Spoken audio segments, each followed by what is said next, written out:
Right, my name is Dr. Fiona Chatteur. The roles that I've had in the past, well, I started my career in television and did a master's degree in design computing with honours.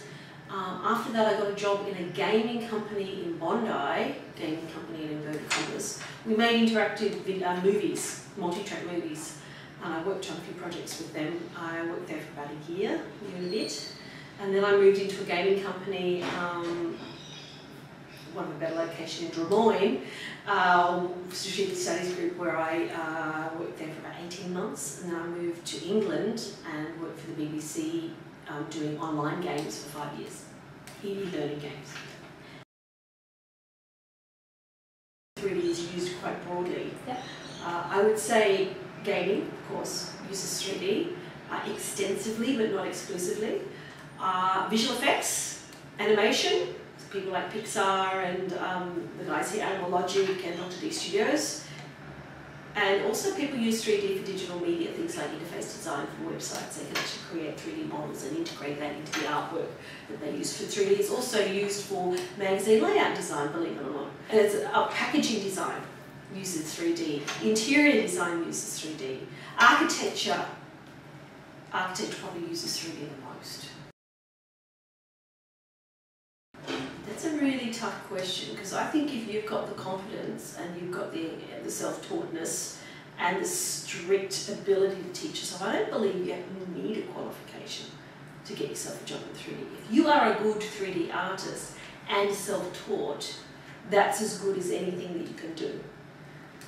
But to teach yourself is a difficult thing. So a lot of employers won't look at you unless you've got some qualification. If you've got a really kick-ass portfolio, you'll get a job. I'm not going to, you will. You don't need a qualification to work in 3D. But a lot of employers do require, as a minimum, competency, and competency is proved by some sort of vocational or tertiary education training. So either a diploma in digital media, or a diploma in gaming, or a diploma in visual effects, or a degree would be a good qualification. But my gut feeling is that you don't need a qualification to be a good artist. But in order to become a good artist, sometimes you need the qualification. And I know it's a circular argument, but that's my feeling. She says the woman with 3 degrees.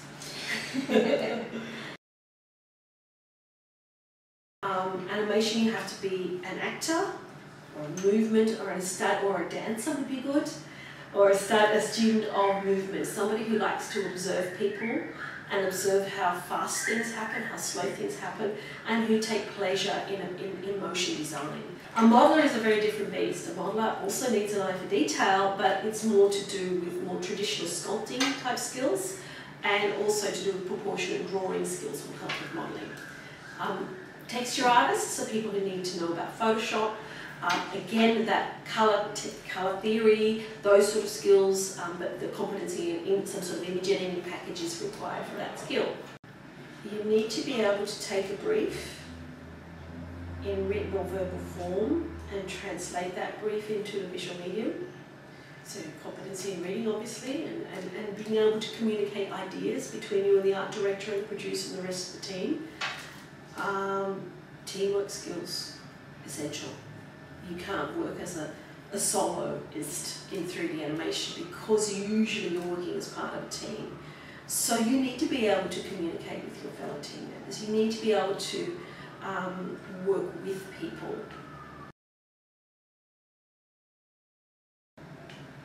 More members of the team you've got, in my opinion, the more ability there can be for conflict, or more capacity for conflict. Which is not to say you can't have conflict in smaller teams, it's just that you've got more people in the mix.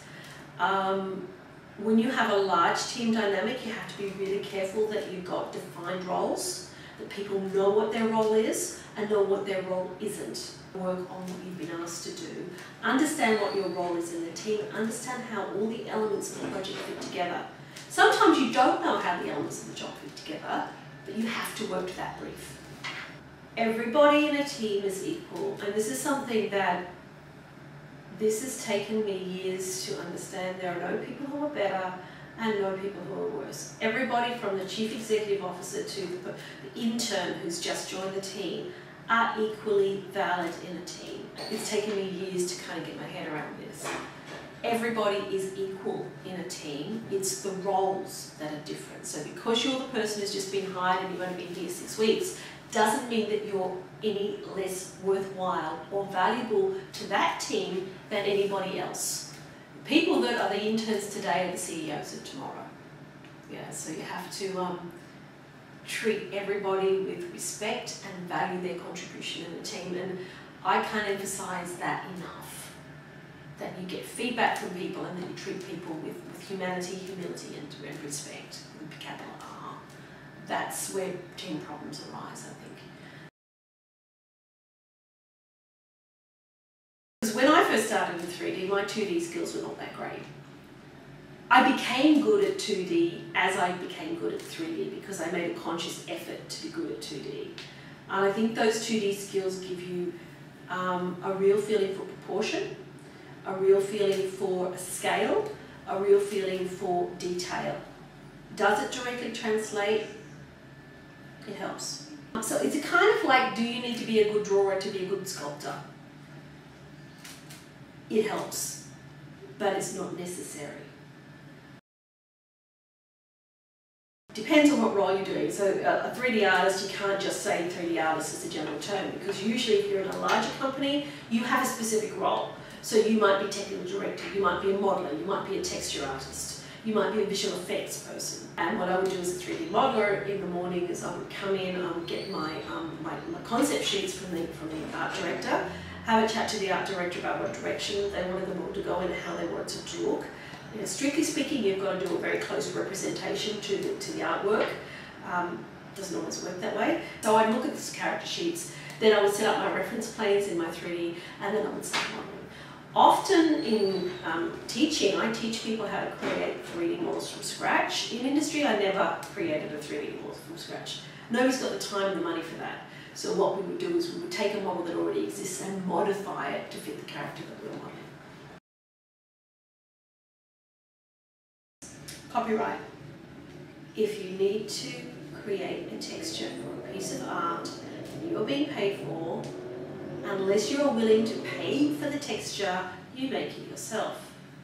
This means you go out and you take a photograph, you paint it in Photoshop, or you do whatever it is that you need to do to make it your own work. You may not steal things off the internet. That's called breach of copyright. It's actually against the law. Ethical, legal. Ethical issues are also things like taking a photograph of somebody and not getting them to sign a release form. Also to do with suitability of what's going in the game to the particular audience age that you're with, like things like blood spurts. If you're doing a game for kids, you can't do blood spurts. Yeah, even if it's green blood, you can't. A lot of kids' games use green blood because if you have red blood, it's actually against certain guidelines to do with viewer age and so forth. Action implied violence, all of that stuff is ethically and also legally bound. So for example, if you've got a PG rated game, you can't show physical violence, you can't actually show someone connecting. You can show it before they connect to show the consequences of it, but you can't see the actual contact. Whereas if you go for something like an MA game, you can show that. So it just, yeah, a lot of legal and ethical problems. I'm pretty familiar with the legal and ethical requirements of the gaming industry and the entertainment industry, and I pretty much stick to those. Ethically, I'd say no to some projects, certainly to do, you know, with violent sex or whatever, but or even, I don't particularly like violent games, don't like working on them, don't enjoy them. So there's certain games that I wouldn't possibly work on for content reasons. But generally, in this industry, you take whatever work you can. Definitely, definitely. I think if you want to get a job and continue to work in 3D, like any art profession, it's a tough gig. Yes, difficult to get into. Improve your skills. No one is going to employ you if you don't make good work. Practice, practice, practice, and don't ever give up. If you really want to work in this industry, you have to have the fire in your belly. You have the fire in the belly, you will make it in this industry, irrespective of the obstacles that will be put in your way. So the trick is never say die. Stick at it and have fun. The whole reason we like to do this stuff is because it's intensely fun. Yeah? So enjoy it. But practice, practice, practice, never give up.